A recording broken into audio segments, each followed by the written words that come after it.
Let's take a quick look at the star-studded field. Perhaps the best when you consider the Commonwealth Games trials are on in Sydney. Our own Eve Wilcher, 1982 Commonwealth Games representative. Dorothy Roach, World Triples gold medalist. She's from Rosehill in Sydney. Mary Ormsby, OAM, singles champion Australia Games. Joan Dorban, the NJC's district pairs champion. Another local club player, Faye Craig, pairs world bowls champion. Betty Bradley of Gwandalin, New South Wales, champion of champions. Faye Hanson, a New South Wales state player. Judy Nash of Queensland and her home state champion. Vivian Banks, a Queensland state player.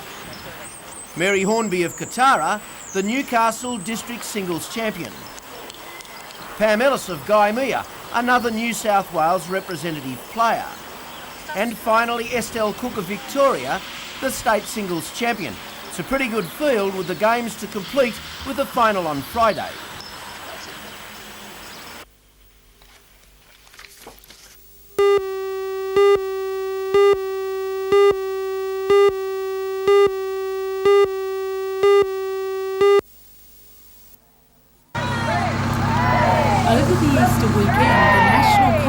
Championships were held in Adelaide, and yesterday the City of Lake Macquarie Concert Band returned home to a hero's welcome. The 63-member band took out the junior section and also received third placing in the senior championships. And last night, the Broadmeadow High School band also arrived home to a similar fanfare of cheers and congratulations from proud friends and relatives. They are now the senior grade title holders of the open section of the Australian Concert Band Championships and also came second in the junior titles behind their Lake Macquarie contenders. Band conductor Peter Boy says that the trip was well worth it. Well, they've taken out the senior B grade of Australia. It's only ever been taken by community bands before and professional bands. They beat Channel 7 band from WA, which is a professional band, and they beat them into third place. They beat Canterbury City into second place, and of course they've done the impossible and they've won the championship for the first time ever. With the two main national sections taken out by Hunter Valley competitors, there's only one thing left to say. Just says we're probably the best in the Southern Hemisphere.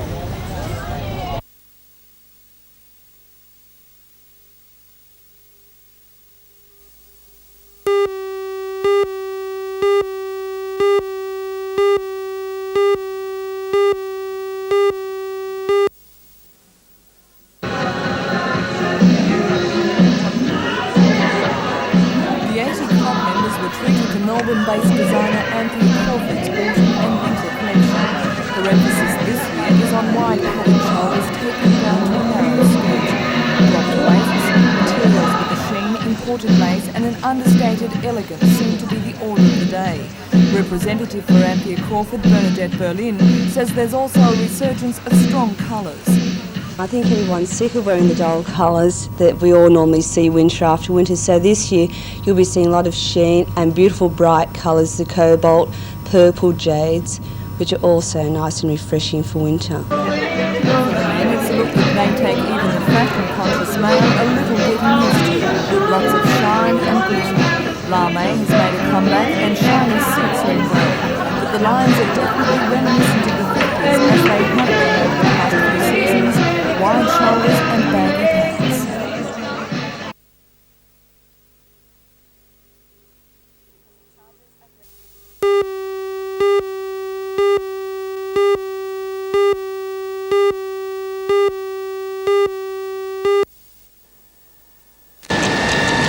The Newcastle Taxation Office is sending out 46,000 provisional tax accounts this month. While figures are not available as to how many pensioners this includes, local pensioner groups say it's 2 million. It's very much concerned because people, when they retire, they've probably put away a nest egg and so forth, and to pay ahead in tax, I think that it's not a very good idea for the elder people, because the whole taxation system is bad enough without having to pay provisionally. However, tax consultant Bruce Williams disagrees. What's happened to those people is that they've gone from a system of paying tax weekly, it's deducted from their salary, and they don't miss it. They've gone from that system to a system of paying their tax once a year. And as you'd know, as I know, if you're paying something off so much a week you don't miss it. But if you have to draw a cheque once a year to pay your year's tax, then that can seem to be biting unfairly. But in fact, provisional tax is not an unfair tax. It's just a means whereby there's a catching up process. So you believe provisional tax for pensioners is an equitable system? Well, provisional tax applies to everybody, and pensioners aren't treated any differently. So to that extent, no, I don't think they're being treated badly.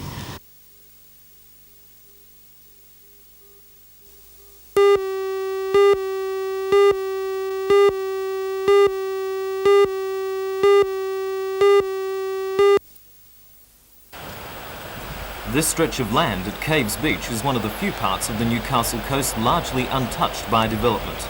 The Caves Beach Progress Association believes the stretch should be left in its natural state and opposes the proposed expansion of the nearby caravan park.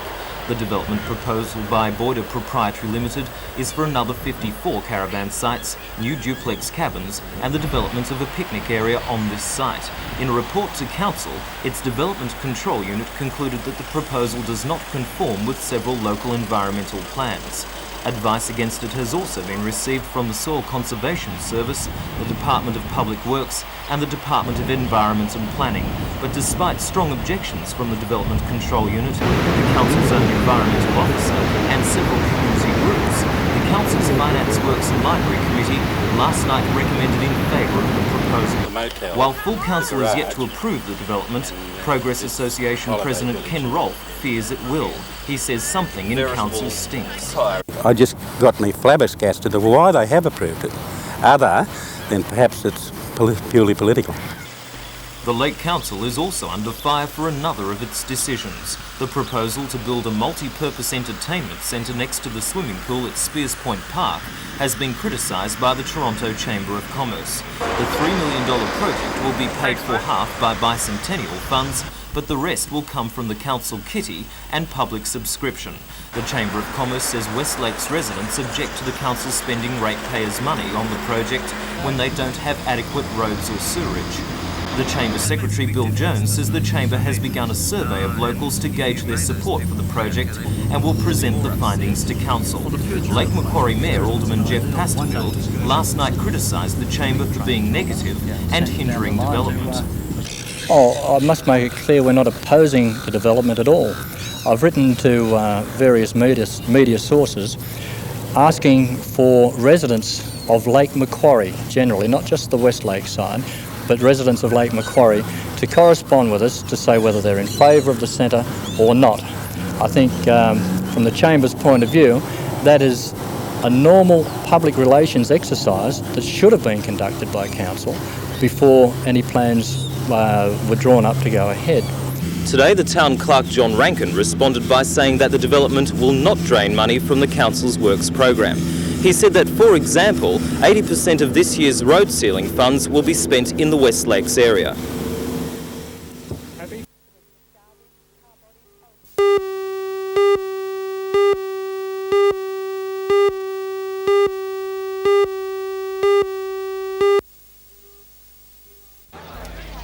When the Redhead Library closed its doors to the public on the 31st of December last year, it was under angry opposition from local residents. According to Council, the closure was due to cost factors, although there is an overall plan to centralise the area's 12 existing branch libraries. The decision resulted in many public meetings and protests over the past 3 months. Last night, 8 members of the Residents' Working Party group met with the Mayor, the Deputy Mayor, the Town Clerk and the City Librarian in an attempt to discuss the matter. The Council say the library will remain closed and alternative uses of the building with community-based activities will now be sought. The residents say their main argument is that they're being deprived of a much-needed library service. The Council has suggested that the City's bookmobile be used to help the situation. Both the residents and the council will meet again next month, where a solution to the problem will hopefully be found. As far as the Lake Macquarie City Council is concerned, the 30-year history of the Redhead Library is a closed book. But a meeting of the Library Committee, planned for this Saturday, will determine the residents' next course of action in their fight against council for the reopening of their local library.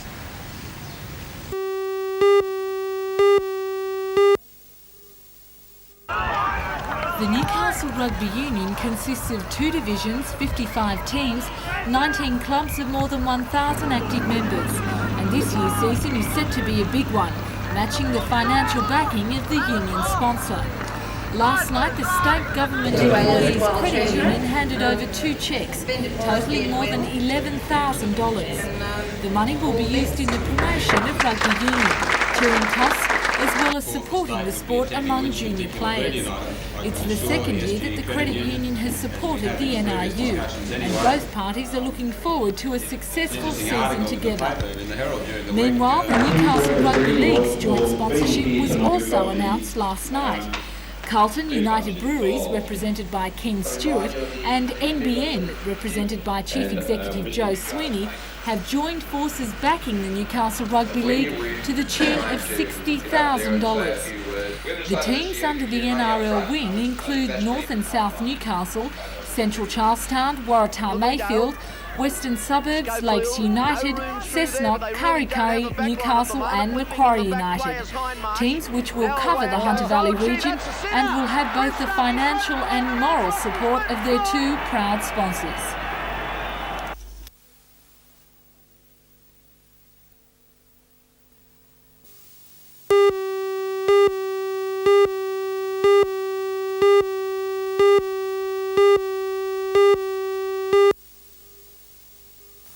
Australia sells about 95,000 tonnes of beef a year to Japan, worth some $300 million.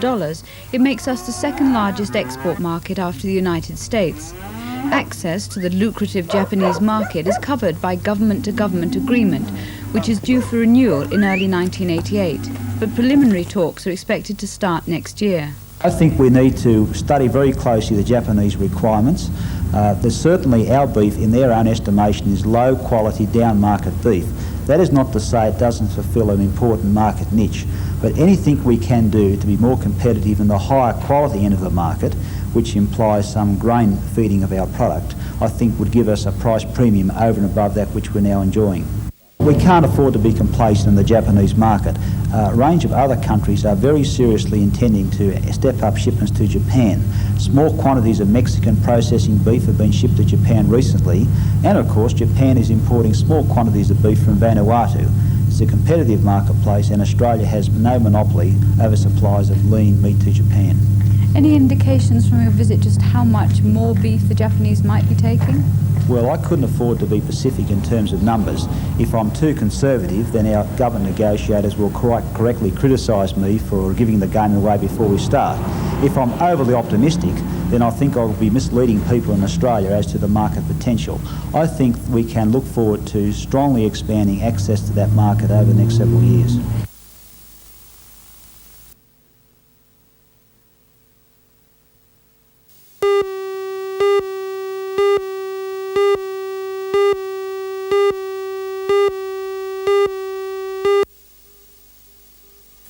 Ralph Hunt sent a telegram a few doors down the parliamentary corridor to the Prime Minister, warning that in view of the impending drought, he should prepare a similar interest rate and fodder subsidy plan as the Fraser government had in 1982. I telegrammed the Prime Minister because I was concerned that in the preparation of the document that is to be announced in Parliament on April the 15th, that some consideration should be given to the likelihood of a major government involvement in trying to overcome the problems facing farmers as a result of this developing drought. Is that not being perhaps a little alarmist, calling it a drought? No, I don't think so. I've been over a very wide area of eastern Australia. Indeed, I've been over to the Western Australia, and there's not the slightest doubt that all the portents are there of a major drought developing over a very wide area of Australia. Mr. Kerr, are you taking Ralph Hunt's telegram to the Prime Minister seriously? Well, we always take seriously anything the Deputy Leader of the National Party says. But if you're referring to his telegram on the drought, I think it's a bit early to say that there's a massive drought, and I'd point out that when there was a massive drought, it took his party about 2 years to react to it. So you don't think you've got anything to learn from what the Fraser government did during the 82 drought? No, not really. I set up a National Drought Consult Committee. I think we know how to handle it in future. Does your April 15 statement, or will it take into account the worsening conditions at the moment? Well, not really. I guess we'll refer to it if the drought has become more entrenched by then, but at present all I'm prepared to say it's very, very dry, and certainly there's drought declaration through New South Wales and Queensland, but by and large the mechanisms are in place. If there needs to be additional responses, they'll come along.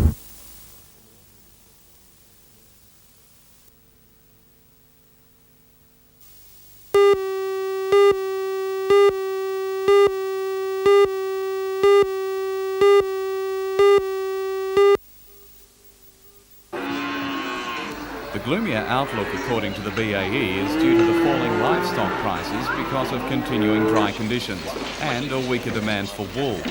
The Bureau also warns the full effects of the US Farm Bill will not be felt for a number of months, and this will put increased pressure on the rural economy, especially wheat prices, which could fall between $15 and $20 a tonne.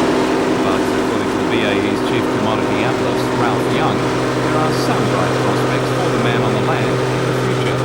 Well, there are a couple of better spots. One was in beef cattle and the other was wool, but so far we were a little more optimistic at the Outlook conference than has been justified so far.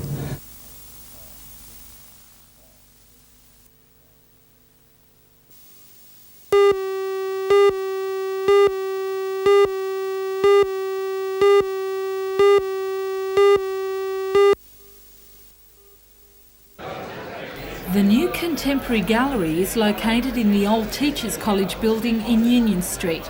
The exhibition is the second to be staged this year and features the works by young practising artists in the area. The gallery was established through the efforts of a 10-member committee, themselves professional artists in Newcastle, and according to Christine Ross, realising the great need for such a venture. Well, for quite a long time there's been a tremendous need in this area for both a venue and a situation where the practising artists in the region could have a meeting place and somewhere to show their work. So a group of us got together and thought we'd initiate the Newcastle Contemporary Artists, and therefore that's why we have the work on the walls in this venue at this time. The Gallery Committee are planning a third exhibition, but have been told that their tenure on the premises will expire in June. The building has been bought by the Newcastle TAFE, however it won't be the end of the city's unique gallery. When we took on this enterprise, we knew it wasn't terribly secure, but we didn't realise it was only going to be for such a short time. So we are now in the process of looking around for another suitable venue.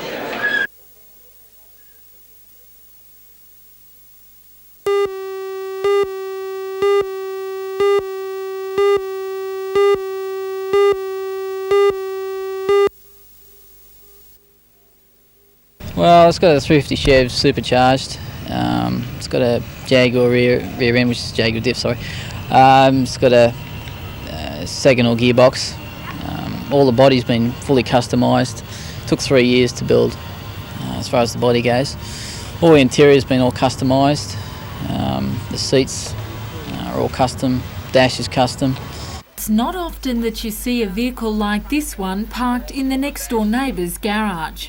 Proud owner and designer of Innovisions, as it's named, is 27-year-old Craig Godby, who's been playing with toys like this one for the past 10 years.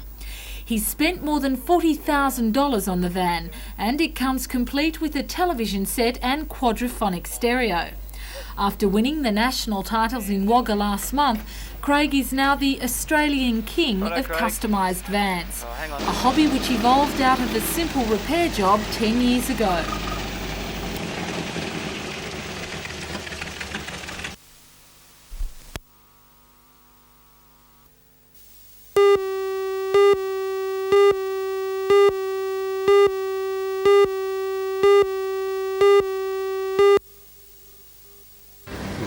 Hello, I'm Helen Hughes. Jails at Maitland and Cessnock were today inspected by the State Parliamentary Public Accounts Committee. 2 years ago, the committee recommended changes to the prison system to cut back on overtime for prison officers. Join Ray Deneen and Anna Manzoni for all the news tonight at 6.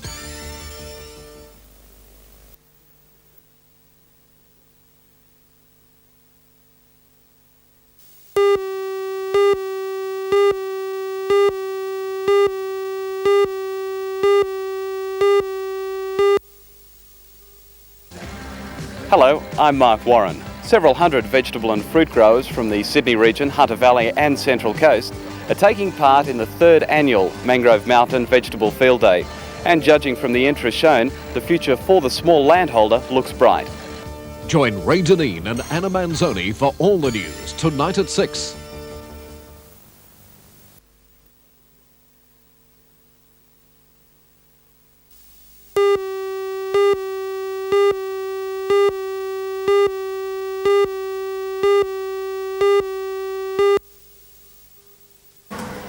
Good morning, this is Radio Station 2KK at Kurri High School, and today we're bringing you the Bronski beat with Hit That Perfect Beat.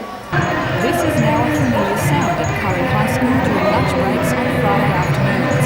Radio Station 2KK has been running for the past 5 years and is operated by students who select the music and provide the banter during the hour-long playground broadcasts. The activity is supervised by teacher Gary Roberts, who says students learn from the experience. Well, it's very good confidence building. When they first started, this particular group were very reticent to use the microphones, but as they've got on, they've got more confident, and I think they're doing quite a good job now, so that alone is worth the radio. DJ for the past 3 years, Kim Hodgins agrees. Yeah, because we get to play what the kids like and what we like, and it's fun. And the discerning listeners, well, as far as they're concerned, 2KK is top of the charts.